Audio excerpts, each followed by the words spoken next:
Hey mga brods, alam ko hinihintay nyo rin, eto pong si Mikey Williams. Ngayon kasi ilang tulog na lang Governors Cup na tayo.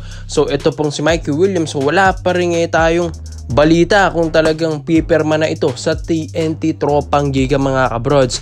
Dahil yun nga, eto daw po kasing si Moonboy ay hindi pa rin niya inaaprubahan yung offer ng TNT Tropang Giga.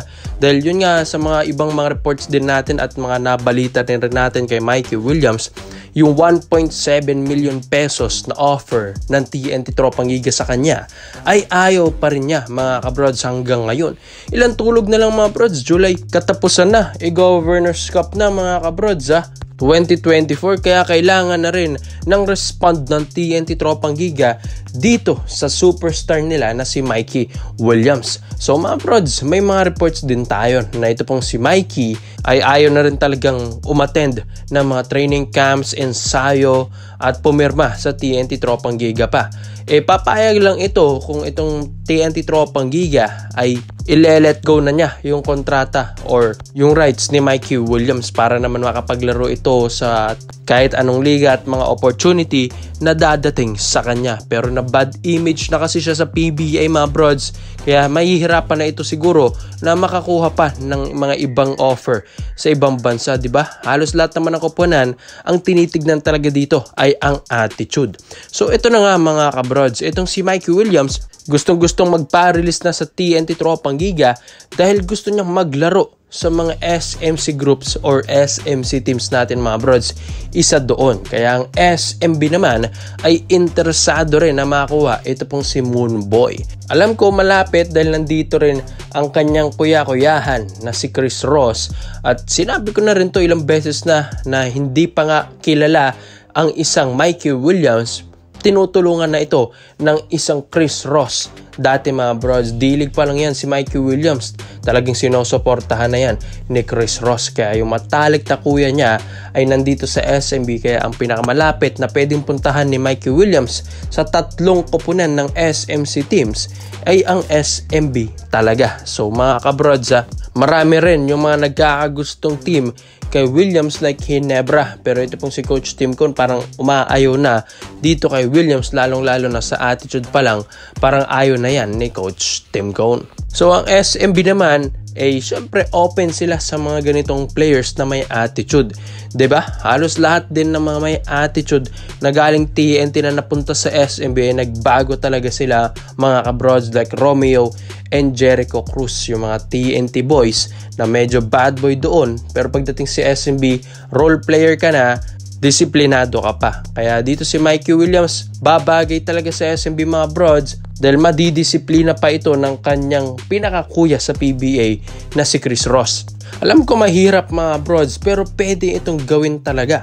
Lalong-lalo na kapag yung player mo ay ayaw na sa'yo, tapos yung team mo ay parang alanganin na rin sa'yo. So sa galing ba naman ni Mikey Williams, talagang matutulungan niya ang SMB. Shooting, scoring ability mga kabrods, kumanap ng spasyo, good point guard din mga kabrods Kaya di ka talaga magsisisi kay Mikey Williams. Kaya alam ko nga ang SMB, papayag at papayag talaga sila na si Mikey Williams ay pupunta sa kanila.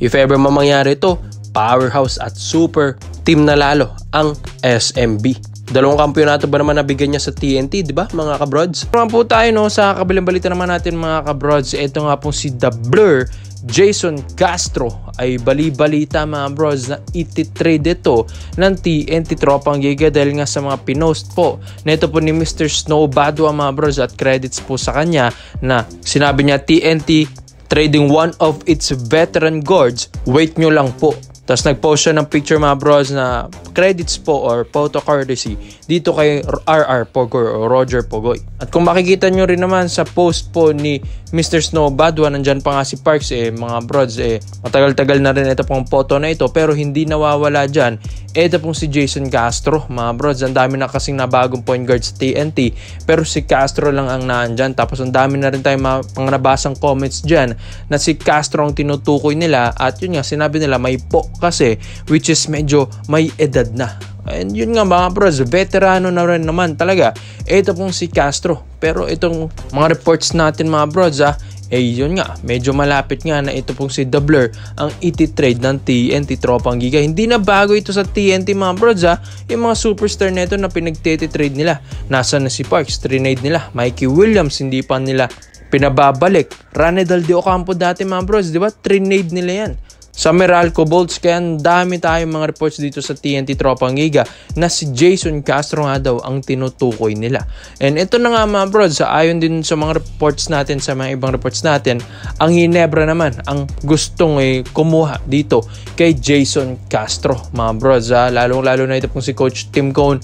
Hindi nga lang niya makuha si Jason Castro sa Olympics dahil syempre nag-retire na si Jason at gusto nga niyang ipaubaya ito sa mga batang guards. Kaya nga ito pong si The Blur, kung makuha mo kasi ito ay talagang meron ka ng lehitimong point guard mga brods. Syempre hindi naman ito babansagang best point guard in the nation mga brods nang wala lang, diba?